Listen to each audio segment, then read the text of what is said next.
एक बार दो बच्चों और उनकी सौतेली माँ के साथ एक लकड़हारा था। लड़के का नाम हंसल था और लड़की का नाम ग्रेटेल था। वे इतने गरीब रहते थे कि कभी कभी खाने के लिए भी कुछ नहीं होता था। और फिर एक शाम वह बिस्तर पर लेट गया और सोचने लगा कि बच्चों को आगे कैसे खिलाया जाए। उसकी पत्नी ने उसे सलाह दी कि वह बच्चों को जंगल में ले जाए, आग बुझाए, रोटी का एक एक टुकड़ा दे और उन्हें वहीं छोड़ दे। इन चारों को भूख से नहीं मरना चाहिए। लेकिन लकड़हारा राजी नहीं हुआ और तब तक उनकी पत्नी ने उन्हें मना लिया कि वह आखिरकार सहमत हुए। और बच्चे भूख की वजह से सो भी नहीं पाए और सब कुछ सुना जो उनकी सौतेली माँ ने अपने पिता से कहा। और जब माता पिता सो गए तो हंसल चुपके से घर से बाहर चला गया। चांद चमकीला चमक रहा था और सफेद पत्थर सिक्कों की तरह चमक रहे थे। हंसल ने उनमें से जितने फिट थे उतने ही जेब में डाले। फिर वह घर लौट आया और बच्चे बिस्तर पर चले गए। सुबह में सौतेली माँ बच्चों के पास आई, उनमें से प्रत्येक को रोटी का एक टुकड़ा दिया और वे सभी एक साथ जंगल में गए। रास्ते में हैंसेल ने एक एक करके सफेद पत्थर फेंके।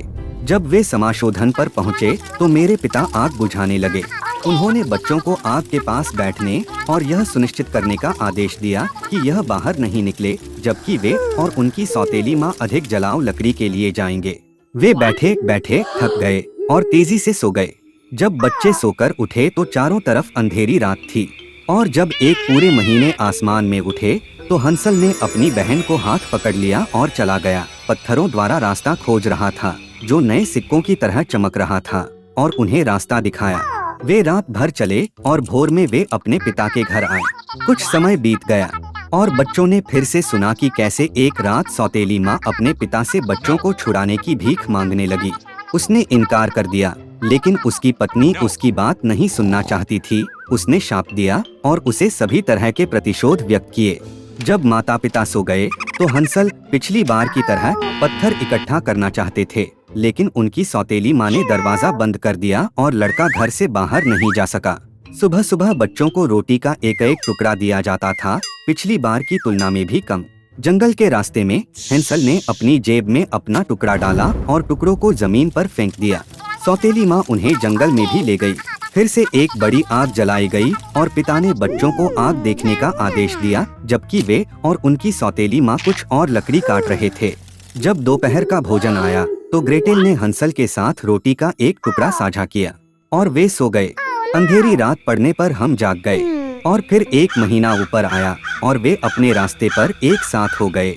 लेकिन उन्हें एक भी क्रम्स नहीं मिला क्योंकि जंगल में हजारों पक्षियों के झुंड लंबे समय से उन टुकड़ों को खा रहे थे। इसलिए बच्चे बहुत लंबे समय तक चले लेकिन वे जंगल से बाहर नहीं निकल सके।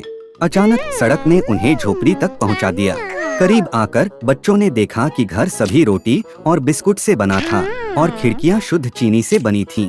हंसल ने ऊपर पहुंचकर छत का एक टुकड़ा तोड़ दिया जबकि ग्रेटेल खिड़की के पास गया और अपनी खिड़कियों पर कुतरने लगा। और फिर झोंपड़ी में दरवाजा चौड़ा हुआ और बूढ़ी औरत एक बैसाखी पर झुकी हुई निकली। हंसल और ग्रेटेल इतने भयभीत थे कि उन्होंने अपने हाथों से अपने चिथड़े भी गिरा दिए। और बूढ़ी औरत दयालु थी और उन्हें अपनी झोपड़ी में आमंत्रित किया। मेज पर पहले से ही प्रचुर मात्रा में भोजन था, दूध, कुकीज, सेब और नट्स। रात के खाने के बाद बूढ़ी औरत ने बच्चों के लिए 2 साफ सुथरे बिस्तर बनाए और हंसल और उसकी बहन ने सोचा कि वे स्वर्ग में हैं। लेकिन बूढ़ी औरत ने केवल स्नेही होने का नाटक किया लेकिन वास्तव में वह एक दुष्ट चुड़ैल थी जिसने बच्चों को लुभाने के लिए इस काम के लिए अपनी रोटी की झोपड़ी बनाई। सुबह सुबह जब बच्चे सो रहे थे वह हंसल ले गई और उसे एक छोटे से पिंजरे में डाल दिया और उसने अपनी बहन को वह सब करने का आदेश दिया जो दुष्ट चुड़ैल ने उसकी मांग की थी। बूढ़ी औरत ने बाद में उसे खाने के लिए लड़के को बेहोश करने का फैसला किया। इसलिए ग्रेटेल ने हंसल के लिए सबसे स्वादिष्ट भोजन पकाना शुरू कर दिया और वह खुद को बचा हुआ कुछ भी नहीं मिला। कुछ समय बीत गया और लड़का मोटा नहीं हुआ। तब बूढ़ी औरत कोई इंतजार नहीं करना चाहती थी और उसने हंसल को खाना बनाने और खाने का फैसला किया। उसने ग्रेटेल को चूल्हा जलाने और पानी लगाने का आदेश दिया। जब चूल्हा गर्म हुआ तो बूढ़ी औरत ने उसे चूल्हे में चढ़ने और देखने के लिए आदेश दिया कि क्या यह पर्याप्त गर्म है। इसलिए वह लड़की को आग में धकेलकर उसे बेक करना चाहता था। लेकिन ग्रेटेल को पता था कि उसके दिमाग में क्या है। उसने कहा कि वह नहीं जानती कि वहाँ कैसे पहुँचा जाए और चुड़ैल को खुद को दिखाने के लिए कहा। बुढ़िया नाराज हो गई और ओवन में चढ़ गई। फिर ग्रेटेल ने उसे धक्का दिया और चुड़ैल के पीछे शटर पटक दिया। वाह, कितनी बूढ़ी औरत थी फिर कैसी। इस बीच ग्रेटेल हंसल के पास गए और पिंजरे को खोल दिया। अपने भाई को मुक्त करने के बाद वे चुड़ैल के कमरे में गए, जिसमें सभी कोनों में मोती और कीमती पत्थरों के बक्से थे। अपनी जेबें उनमें भर दी और घर चले गए। कई दिनों से बच्चे अपनी राह देख रहे थे। जंगल अधिक से अधिक परिचित लग रहा था और अंत में उन्होंने दूरी में अपने पिता के घर को देखा।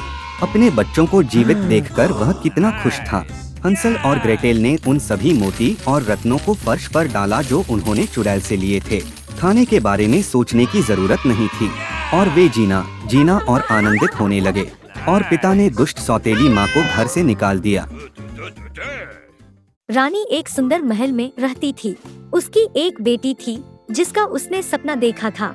बच्चे के काले बाल और बर्फसफेद त्वचा थी, इसलिए उन्होंने उसे बुलाया स्नो व्हाइट। इसके तुरंत बाद रानी की मृत्यु हो गई। राजा ने लंबे समय तक शोक नहीं किया। 1 साल बाद वह महल में एक नई रानी लाया। वह सुंदर थी लेकिन गुस्से में थी। महिला अपने साथ एक जादू दर्पण लेकर आई। हर दिन उसने अपने प्रतिबिंब की प्रशंसा की और उससे एक ही सवाल पूछा, दुनिया में सबसे सुंदर कौन है?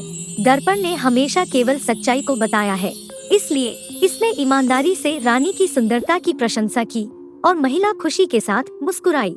स्नो व्हाइट का विकास हुआ और हर साल उसकी सुंदरता में निखार आया।